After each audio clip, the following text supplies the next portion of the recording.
আমাদের এই সংগ্রাম দীর্ঘ 28 বছরের সংগ্রাম এবং আমরা একদম দ্বার প্রান্তে, বিজয়ের দ্বার প্রান্তে যখন এসে পৌঁছালাম, দুঃখের বিষয় রাষ্ট্র আমাদের সাথে প্রতিনিয়তই যে দ্বিচারিতা করে যাচ্ছেন তার শেষ এখন পর্যন্ত হয়নি।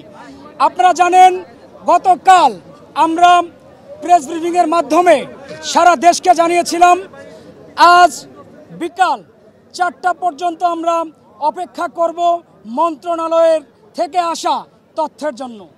তারা যে তথ্য জানিয়েছেন আমরা জানতাম এমন তথ্যই তারা দেবেন, কারণ এর আগেও 18 নভেম্বর আমাদের বারাসাত ব্যারিকেড টু মহাখালী কর্মসূচি যখন চলমান ছিল তখন আমাদেরকে মন্ত্রণালয়ে ডাকা হয়। আমরা গিয়েছিলাম, তখনও এই একই আশ্বাস দিয়েছিলেন, মূলত স্বাধীনতার মোড়কে সেই পরাধীনতার শৃঙ্খলা আবার আমাদেরকে পড়াতে চায়।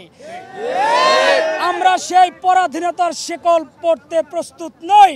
বিশেষ করে বারবার আপনারা উল্লেখ করেছেন 7 কলেজের এখন যে অবস্থান, অভিভাবকহীনতায় ভুগছেন তারা। সে জায়গা থেকে নতুন অভিভাবক কে হবেন? আমরা কিন্তু আগেই বলে দিয়েছি, বাকি 6 কলেজ যারা রয়েছেন সেখানে যারা পড়াশোনা করছেন প্রত্যেক শিক্ষার্থী আমাদের ভাই বোন। রাষ্ট্র আমাদেরকে বারবার তাদের প্রতিদ্বন্দ্বী বানিয়ে দিচ্ছেন। আমরা ঘোষণা দিয়েছি যদি 6 কলেজ তারা সেন্ট্রাল ইউনিভার্সিটি চায় তাদেরকে রাষ্ট্রের পক্ষ থেকে সেন্ট্রাল ইউনিভার্সিটি দিয়ে দেওয়া হোক।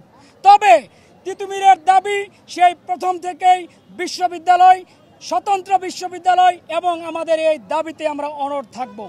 আমাদের 72 ঘন্টার অধিক সময় পার হয়ে গিয়েছে আমাদের অনশনকারী, আমাদের অনশনরত শিক্ষার্থীদের, এবং তাদের অবস্থা মোটেও ভালো নয়। আমাদের 4 জন তারা মেডিকেলে বেডে কাতরাচ্ছেন।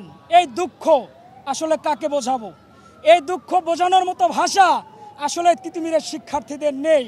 রাষ্ট্র আসলে কি চায় পরিষ্কারভাবে এই বিষয়টা বলতে হবে আমাদেরকে।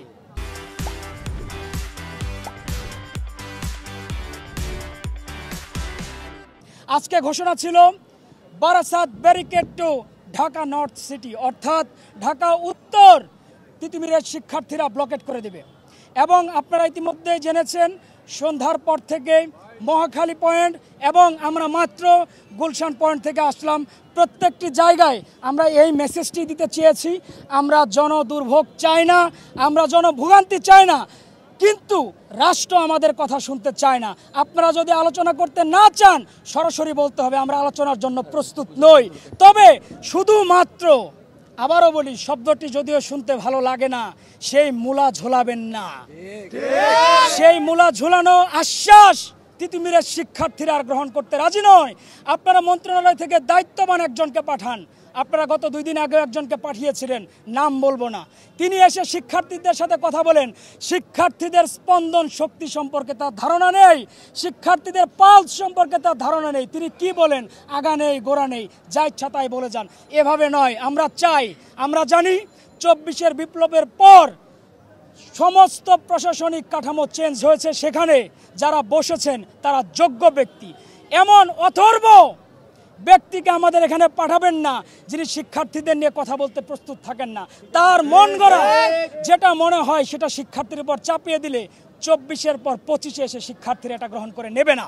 এবং আজকের পর আমাদের যেহেতু বিকেল 4টা পর্যন্ত সময় বাধা ছিল, আমরা আলোচনা করব আবার, এবং আপনাদের যে নোটিশ মন্ত্রণালয় থেকে দেওয়া হয়েছে সেটি আমরা প্রত্যাখ্যান করছি। কোনোভাবে সাধারণ শিক্ষার্থী এমন অকার্যকর নোটিশ গ্রহণ করে নেবে না। আপনাদের বলা ছিল আমাদের 7টি দফা রয়েছে, সেই 7টি দফার এক দফাতে গিয়ে পরিণত হয়েছে। সেই দফাটি হচ্ছে তিতুমিরের সামনে আসবেন, দায়িত্ববান কেউ একজন আসবেন এবং ঘোষণা দিবেন আজ থেকে তিতুমির কলেজকে রাষ্ট্রীয়ভাবে তিতুমির বিশ্ববিদ্যালয় হিসেবে স্বীকৃতি দেওয়া হলো। আমরা পড়ার টেবিলে ফিরতে চাই, আমরা আমাদের পড়াশোনায় ফিরতে চাই। আপনারা কেন আমাদেরকে বাধ্য করছেন? রাষ্ট্রের কেন যেন অলিখিত একটি সংবিধান হয়ে দাঁড়িয়েছে।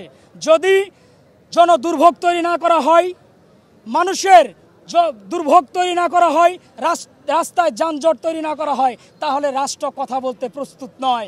এই ধারা থেকে বের হয়ে আসতে হবে। আপনাদেরকে শিক্ষার্থীর পালস বুঝতে হবে এবং যেটা আলোচনা করতে চাই সেই ব্যক্তিকে পাঠান যিনি আলোচনা করার মতো যোগ্যতা রাখে। কালকের কর্মসূচি কখন থেকে কিভাবে কি করবে? আমাদের নতুন করে আর কোনো কর্মসূচি দেওয়ার নেই। আমাদের আমরণ অনশন চলছে এবং গতকাল যেটি ঘোষণা করেছিলাম Barasat barricade two Dhaka north city, আমাদের এই কর্মসূচি চলমান থাকবে যতদিন তিতুমির বিশ্ববিদ্যালয় রাষ্ট্রীয়ভাবে স্বীকৃতি না পায়।